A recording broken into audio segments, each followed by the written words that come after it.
Hello दोस्तों, आज का हमारा विषय है श्री कृष्ण ने ली मौरध्वज की परीक्षा। आइए इसके बारे में जानते हैं। महाभारत युद्ध की समाप्ति के बाद अर्जुन को वहम हो गया कि वो श्री कृष्ण के सर्वश्रेष्ठ भक्त हैं। अर्जुन सोचते ही कन्हैया ने मेरा रथ चलाया, मेरे साथ रहे, इसलिए मैं भगवान का सर्वश्रेष्ठ भक्त हूँ। अर्जुन को क्या पता था कि वो केवल भगवान के धर्म की स्थापना का जरिया था। फिर भगवान ने उसका गर्व तोड़ने के लिए उसे एक परीक्षा का गवाह बनाने के लिए अपने साथ ले गए।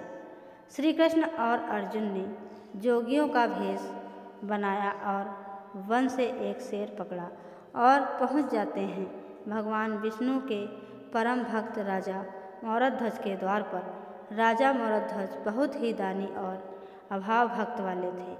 अपने दर पे आए किसी को भी वो खाली हाथ और बिना भोज के जाने नहीं देते थे। दो साधु एक सिंह के साथ दर पर आए हैं।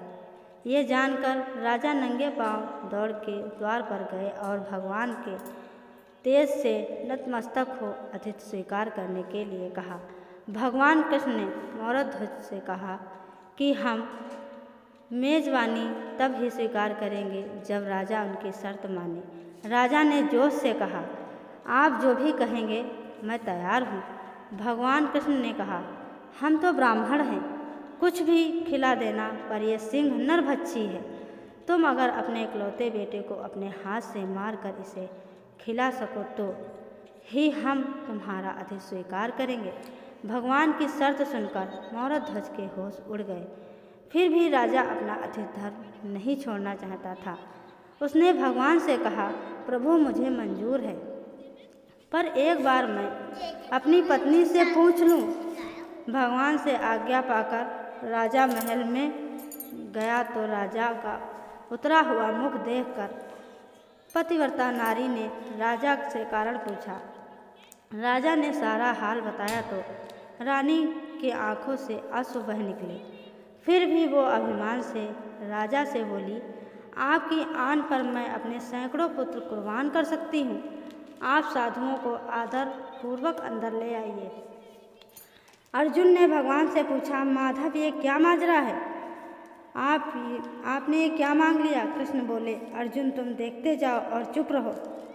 राजा तीनों को अंदर ले आए और भोजन की तैयारी शुरू की।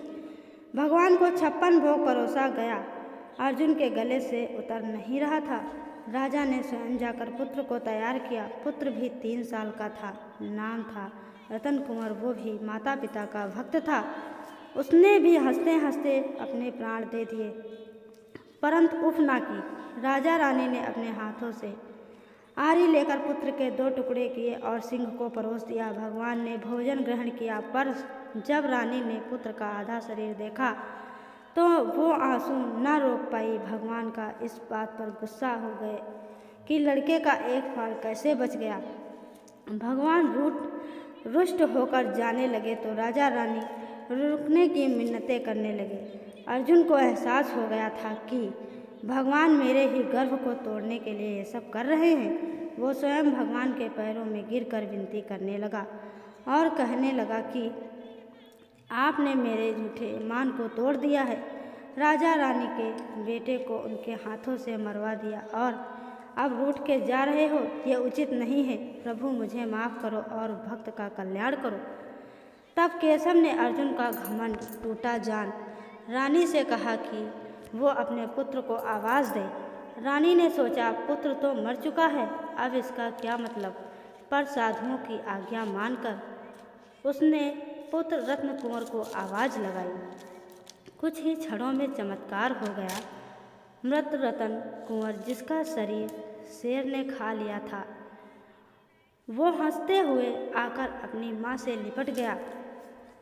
भगवान ने मौरध्वज और रानी को अपने विराट स्वरूप का दर्शन कराया। पूरे दरबार में वासुदेव कृष्ण की जय जयकार गूंजने लगी। भगवान के दर्शन पाकर अपनी भक्ति सार्थक जान मौरध्वज की आंखें भर आईं और वो बुरी तरह बिलखने लगे। भगवान ने वरदान मांगने को कहा।